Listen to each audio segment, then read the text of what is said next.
what gets you that 15% compound increase? What gets you an improvement in margin and profitability too? So I don't think you're going to be surprised about this, but the answer is customer obsession is what gets us there, right? I mean, we're a scale business. We're a scale business. We do 2 million rides a day today. We're going to get to $25 billion in bookings over the next couple of years. That just means doing more of what customers like, picking them up faster, pricing better, and then innovating, like with Women Plus Connect and some of the other things we've talked about before. It's really the basics, but you do them really well over and over again, and you can grow an incredibly big and profitable business. I can see that helping bookings. Yeah. How does it do the profitability? Do you have to start to charge people a little bit more to be able to get that margin? No.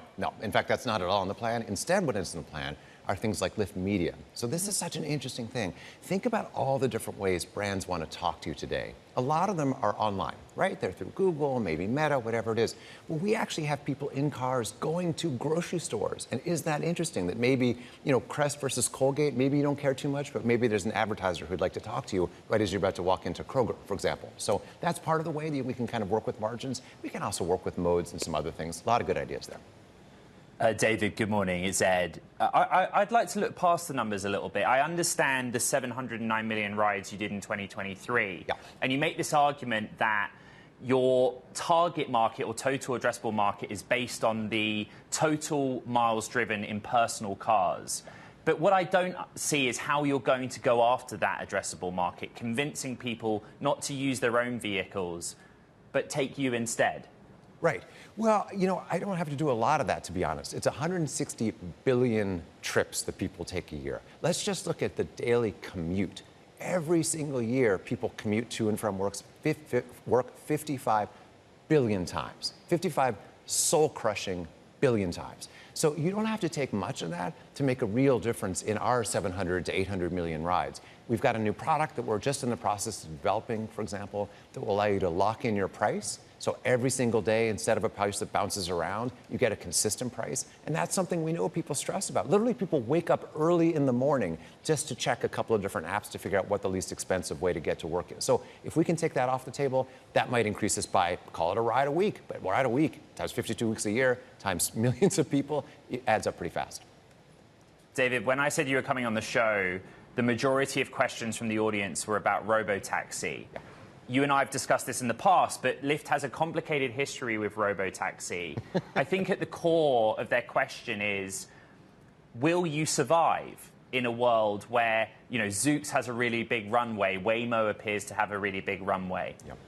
Yeah, so we will survive. Let's just take that off the table right now, because I think the way to think about it is this.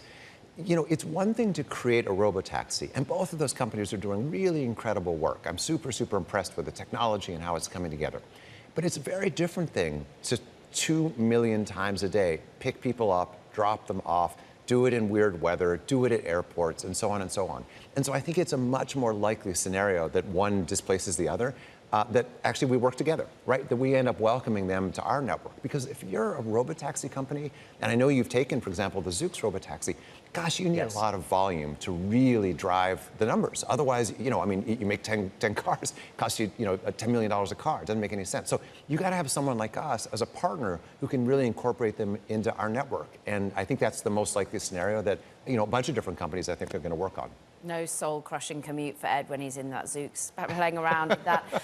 David, I'm interested in, you can work together with Robotaxis, but you're not going to work together with Uber. And I'm interested as to, ultimately, they're really focusing on this advertising focus too. Yeah. Is there room enough for both of you? How are you going to compete for that?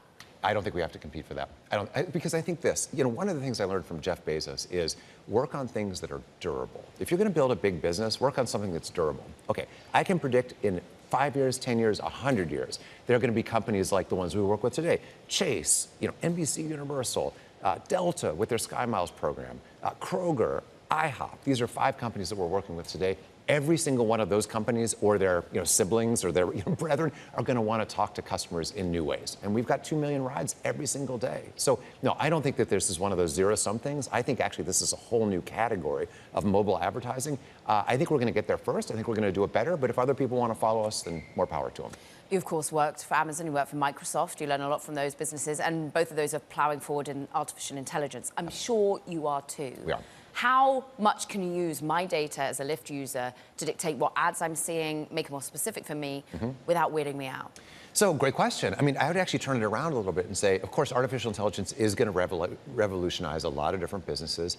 I would start actually with our drivers. Look at all the different ways drivers interact with our platform right now. By the way, 41% of our drivers don't speak English as their first language at home. So imagine a world where artificial intelligence can help with simultaneous translation. Every single one of our drivers wants to earn more on our platform. Imagine a world where drivers can use an intelligent assistant to help them figure out how to spend their time so they can earn even more on the platform. And then you get to the targeting side. And our goal is going to be to make the targeting so seamless, you think of it as a benefit. You're like, oh, wow, this is fantastic. I'm literally getting a coupon off of my favorite. What's your favorite toothpaste, out of curiosity?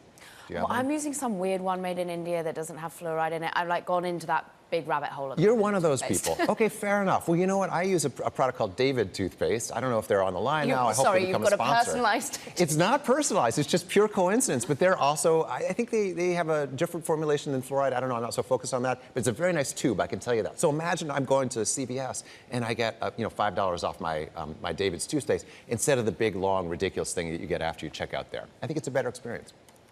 David, on the AI note, I got a very specific question from an audience member on X. How is Lyft leveraging AI? Is it truly a buzzword for them, or are they really making use of it in a meaningful way? And you gave the example, or a couple of examples there from the driver's perspective. Mm-hmm. What about the rider's perspective, and what about your internal use? Sure. So all three, right? So internal is really about productivity and quality. Right? We use AI to check our code. We use AI to come up with different ideas sometimes as kind of idea starters. Anyway, a lot of interesting things there.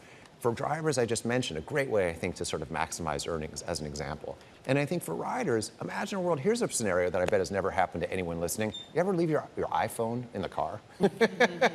And how fun is that experience? This, 2 minutes later when you realize you don't have it. Well, AI is pretty good at detecting patterns and understanding that, gosh, the car is moving one way, you've just gotten out of the car. What's going on here? Maybe it can reroute the driver back to drop the phone off for you. So I think, look, you can overhype AI. Maybe it's not going to cure cancer tomorrow. Probably isn't, to be honest. But I do think that every single day, if we're customer obsessed, and that's going to be our focus, customer obsessed AI, we can use it in really innovative ways.